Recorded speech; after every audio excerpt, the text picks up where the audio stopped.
making no money mistakes. Make a payment on your bills and you still late, yeah. Painful profits to help you seek change, and you just wanna get paid, yeah. Tired of making no money mistakes. Make a payment on your bills and you still late, Painful profits to help you seek change, yeah.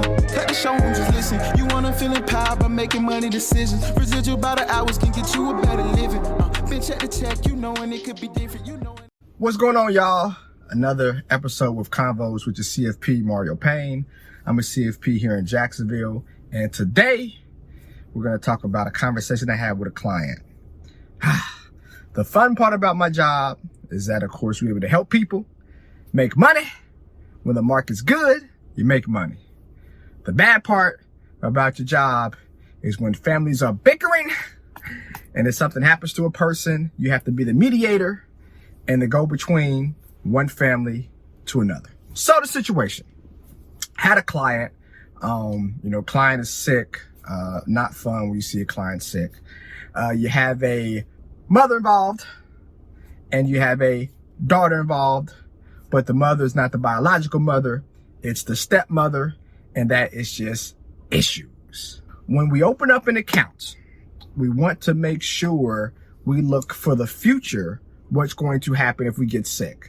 In this scenario, individual had an account just in their name. So when the account's just in your name, then of course you have beneficiaries, but it's not joint. So unless you have a power of attorney, and you can have your power of attorney with the company that holds your money, or you can have it legally, have an attorney create that power of attorney, everything is fine. When we don't have a power of attorney and a person gets sick, then it's like, what's going to happen? So we have the wife or stepmother, as the client's daughter says, that wants things to be going on with the money while a person is sick, helping from a care standpoint. Then you have the daughter that wants something different for their father. And you want to talk about beef. In the words of Biggie, what's beef? And it is beef. You get a call from one person saying XYZ, another call from another person saying XYZ, and then this person has siblings, the person who's sick, and the person who's sick with their siblings, of course, they have their 2 cents. So, story of the day. When we open up an account, we want to put a TOD or a POD on the account. A TOD, transfer on death. So if something happens, it's already dictated who gets the money.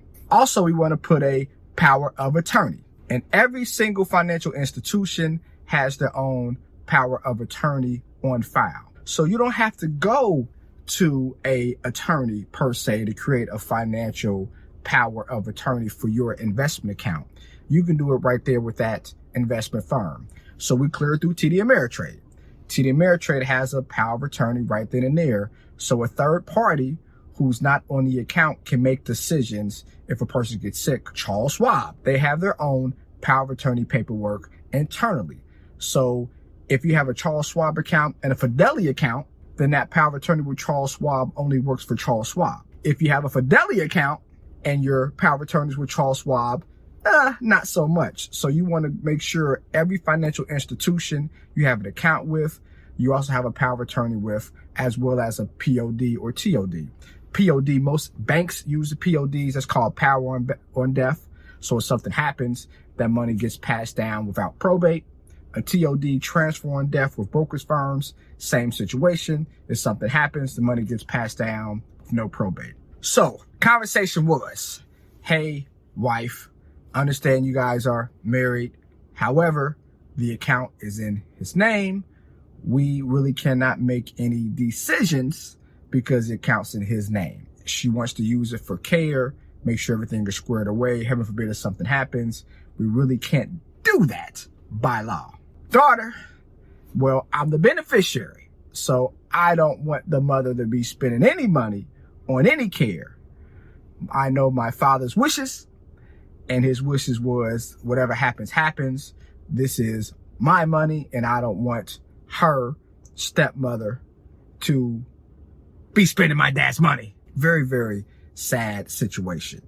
So the conversation was, this is what we can do. You get an attorney. Attorney can talk to both of you guys. The attorney can draft up a power of attorney. That's fine. But while a person is not able to make decisions An attorney really can't do that.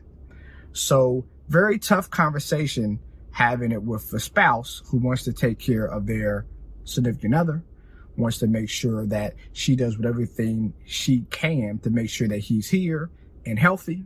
And you can't give account information either, because if you're not a power of attorney, you're not on the actual account. By law, a fiduciary, I am a certified financial planner, we cannot actually give information from an account standpoint. The daughter, same thing. Even though she is the beneficiary, if something happens, can't give her any information about the account. So it's like on the fence, somebody's saying one thing, they want something to be done, somebody else wants something else to be done. We really can't do anything. Now, since we have discretion, I am a fiduciary, we're able to continue to manage the money accordingly. But from a big picture standpoint, really can't help like we want to when it comes to decisions of the wife or the child.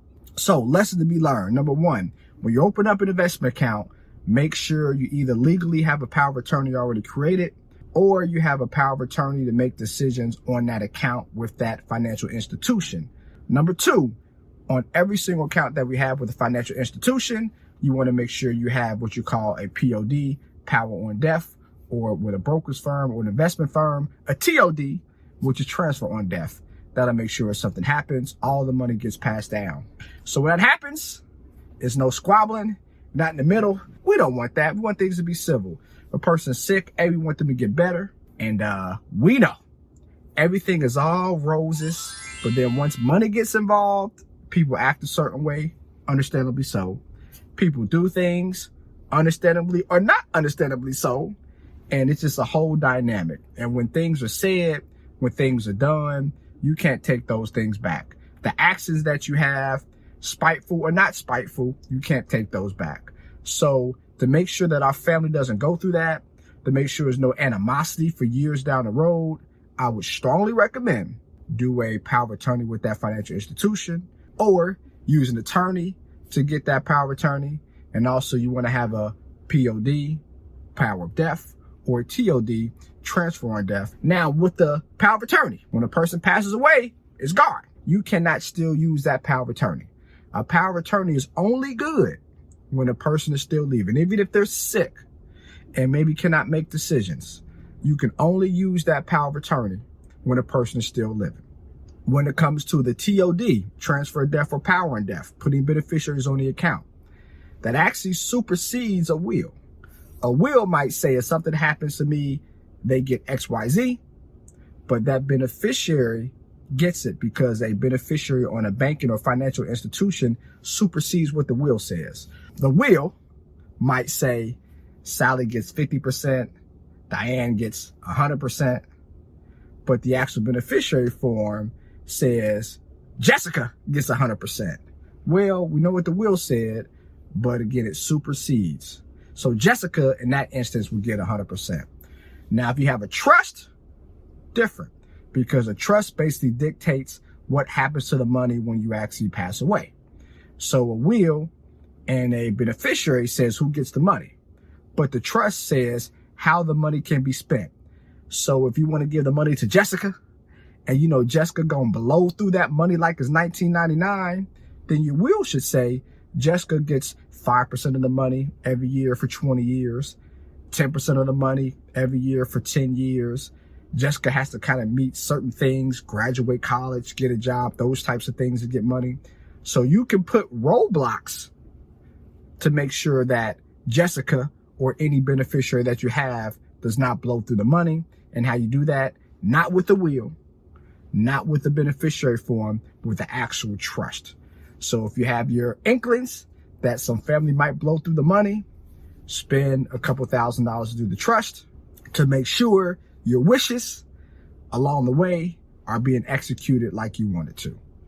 So that's that. Tough conversation. I'm ducking. I'm like Mayweather, you know what I'm saying? Ducking jabs that they throw it at each other. But I wouldn't have it any other way. It's my job to help people during the good times, during the bad times, during the uncertain times, and to give clarity. And that's why I've been a certified financial planner for over 15 years. That's why I've been blessed to help hundreds, thousands of people over time. Can't complain about it. That being said, though, let's be blessed. drink water, have fun, no stress, be blessed. As always, let's make some paper profits together, y'all. Peace! And you just wanna get paid, tired of making the money mistakes. Make a payment on your bills and you still late, yeah. Painful profits to help you seek change,